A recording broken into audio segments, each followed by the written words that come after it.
Halo, jumpa lagi dengan saya Bara di postingan BP Channel yang kembali kita mengulik tentang sejarah.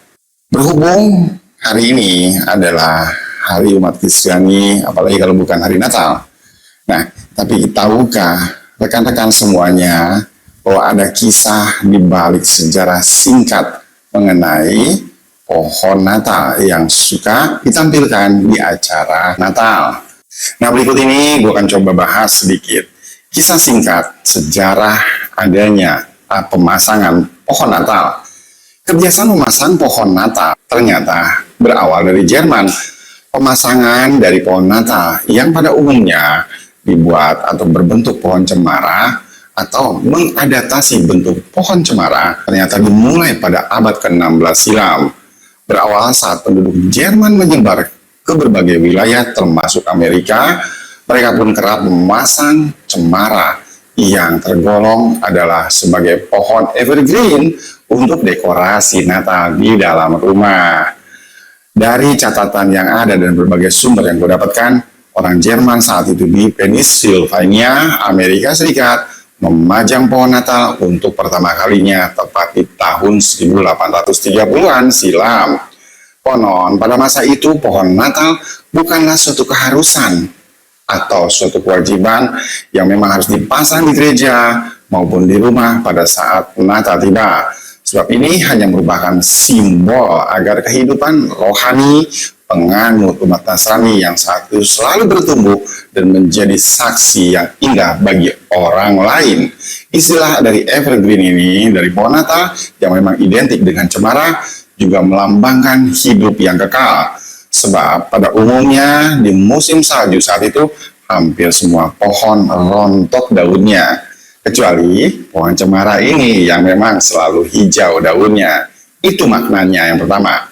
Dan pemasangan pohon dari cemara tersebut, baik asli maupun yang imitasi, ternyata kerap dilihat di tengah berbagai kota-kota di dunia atau di tempat-tempat umum yang menjadi pemandangan biasa menjelang Natal tiba. Salah satu yang terbesar adalah pohon Natal yang ada dan dipasang di Rockefeller Center di 5th Avenue, New York, Amerika Serikat. Ada dua legenda dari pohon Natal ini. Cerita yang beredar di kalangan orang Nasrani sendiri mengenal asal mula pohon Natal ini. Ternyata legenda yang pertama berawal dari pengalaman supranatural dari seorang yang bernama Santo Bonifacius. Menurut sebuah legenda, ada seorang rohaniawan dari Inggris yang bernama Santo Bonifacius yang pernah memimpin beberapa gereja di Jerman saat itu dan juga di Prancis. Suatu hari dalam perjalanannya, dia bertemu dengan sekelompok orang yang akan mempersembahkan seorang anak kepada Dewa Thor di sebuah pohon oak. Untuk menghentikan perbuatan jahat dari mereka tersebut, konon secara ajaib, Santo Boniface merobohkan pohon oak tersebut dengan pukulan tangannya, dan setelah kejadian yang menakjubkan tersebut, konon di tempat pohon oak yang roboh tersebut tumbuhlah sebuah pohon cemara. Legenda yang kedua, kisah dari Martin Luther dan pohon cemaranya. Cerita lain mengisahkan kejadian saat Martin Luther, seorang tokoh reformasi dari gereja yang saat itu sedang berjalan-jalan di sebuah hutan, pada suatu malam sangat terkesan dan terpesona dengan satu keindahan gemerlap jutaan bintang di malam itu yang tersebar di angkasa, yang sinarnya konon menembus dari cabang-cabang pohon cemara yang ada di hutan tersebut. Kemudian Martin Luther pun menebang sebuah pohon cemara kecil dan membawanya pulang ke rumah. Tujuannya untuk dipersembahkan kepada keluarganya yang di rumah, dan untuk menciptakan gemerlap bintang seperti yang dia lihat di hutan sebelumnya tadi. Martin Luther memasang beberapa lilin pada tiap cabang atau ranting pohon cemara tersebut. Terlepas dari kebenaran kisah-kisah tersebut, konon pemasangan dari pohon Natal ini tentunya ternyata masih menimbulkan kontroversi pro dan kontra di kalangan umat Kristiani sendiri.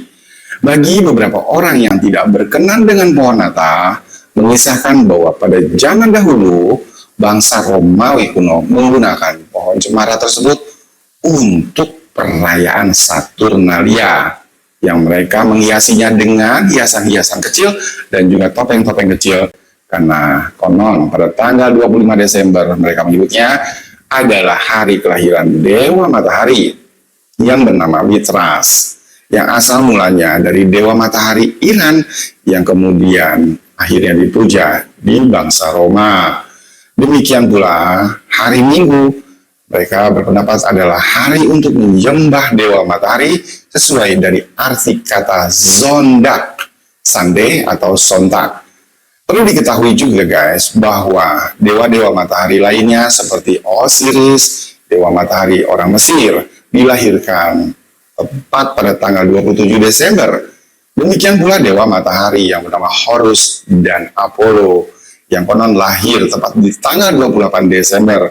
Maka dari itu, ada beberapa aliran-aliran di gereja tertentu yang mengharamkan tradisi pohon Natal ini, sebab mereka menganggap sebagai pemujaan Dewa Matahari itu sendiri.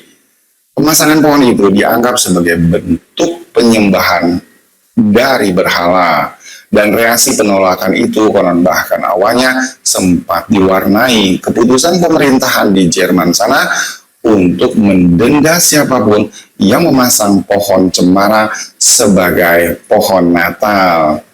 Namun hal tersebut mulai berubah seiring berjalannya waktu, karena saat gambar Ratu Victoria dari Inggris, Pangeran Albert dan dari Jerman, dan juga anak-anaknya dengan latar pohon cemara tersebut diilustrasikan di London News karena sosok Victoria yang sangat populer saat itu. Pembuatan gambar tersebut sendiri di media massa membuat pohon cemara menjadi pilihan yang lazim sebagai pohon Natal. Setelah itu, masyarakat Amerika Serikat pun mengikuti jejak dari Inggris menggunakan pohon cemara, dan pada akhir abad ke-19 silam dan awal abad ke-20, industri pun semakin berkembang dan merambah ke berbagai negara, termasuk industri berbagai hiasan pohon Natal seperti bola-bola yang konon digantung dan pernak-pernik Santa Claus, dan tinsel semacam tali berumbai ya guys ya, yang dililitkan tuh di pohon tersebut, dan beberapa hal yang lainnya yang menjadi sebuah tradisi yang dipertahankan. Karena penggunaan pohon dari cemara tersebut juga merupakan tradisi dari bangsa Eropa dan ekspresi sukacita yang dilambangkan dengan berbagai dekorasi tersebut yang berbeda-beda di setiap negara tentunya. Konon Indonesia dan juga Filipina menjadi negara yang sangat terpengaruh atas tradisi Eropa tersebut, sampai akhirnya para umat dari Nasrani membeli pohon buatan dengan catatan asal berbentuk pohon cemara. Di Afrika Selatan sendiri, keberadaan pohon Natal konon bukanlah sesuatu yang umum, sementara masyarakat di India konon lebih memilih pohon mangga dan pohon pisang dibandingkan pohon cemara. Demikianlah infonya dari sejarah singkat pohon Natal yang berbentuk cemara tersebut, yang mungkin ada kurang dan lebihnya. Silahkan jika ada yang ingin menambahkan atau melengkapi, cantumkan di kolom komentar. Semoga ini bisa menjadi pengetahuan kita bersama dan tambahan wawasan yang bermanfaat bagi kita semua. Terima kasih menonton dan sampai jumpa kembali di postingan berikutnya. Salam.